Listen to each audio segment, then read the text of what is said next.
What's up, guys? Untitled here. This is the AKG K361. I'm going to be comparing it to the AKG K371 in this video. Both those headphones are provided by AKG. They'll be returned to the manufacturer after this review, and this I'm wearing is actually the K371 as well. That's something I bought with my own money. So what is the K361? It's a $99, 114 decibels per volt sensitivity, 32 ohm, 50 millimeter titanium coated closed back dynamic headphone. And what does it sound like compared to the K371?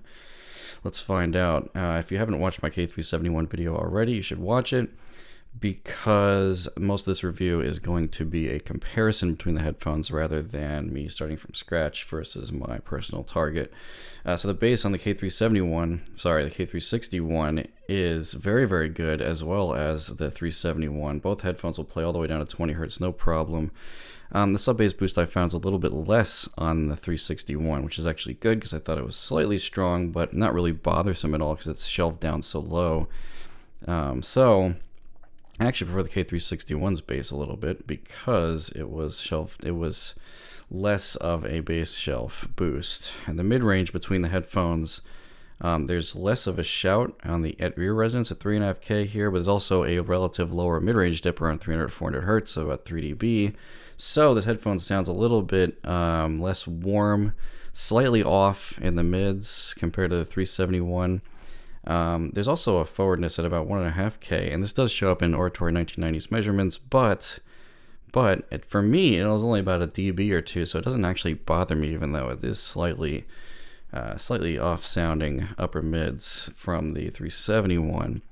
So I prefer the more filled-in lower mids of the 371 here, but the upper mids of the K361 still don't bother me.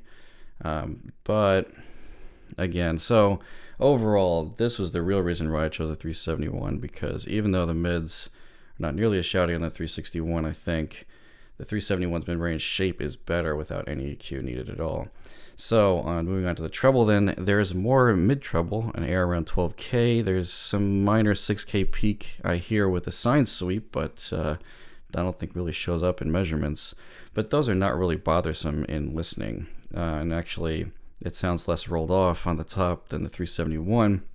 It never really gets bright sounding, but I think it's slightly brighter than the 371, so I actually like the treble presentation more as well than the 371 on the 361. Now Soundstage is where this gets worse, because the imaging is less specific on the 361.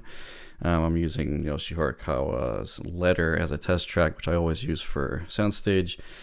Imaging's not as pinpoint. There's a little bit more of a dead spot in the center of the image, so not quite as good for mixing here. And the Soundstage is also not as wide as the 371 either. So it was pretty interesting, despite looking like these headphones use exactly the same driver. The way they're damped or construction inside the cup is different enough that it affected not just the frequency response, but also the Soundstage. So some other stuff, deal breakers. I'm just going to point everybody to Wheezy's review comparing these two headphones, because he goes into much more detail than I do. But I will say that this comes with the same carrying bag as the 371.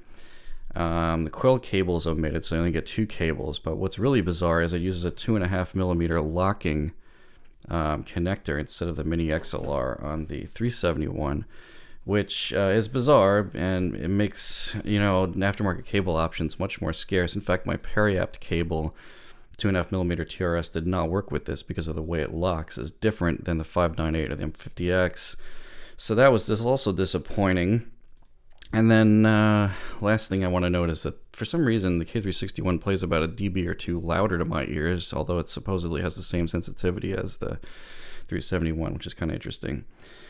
So overall, that was the fastest review I've ever done probably on this channel, and probably the fastest recommendation I'm going to give to a $99 closeback headphone, because despite the very, very minor frequency response problems with this headphone, I really struggle to think of a headphone that's a better value for $99, considering everything you're getting here, sound quality included. So over the M40X, easy pick. It's a slight upgrade to the Creative Arvana Live, I'd say, maybe more than a slight upgrade. Of course, that's much less than the $100 price range where it should be, depending on what the price is at the time of this video being watched by you. So that's the K361, guys. Hope that helps you. Make sure you watch my 371 review so you have some more of a reference point to compare against. I'll see you in the next review.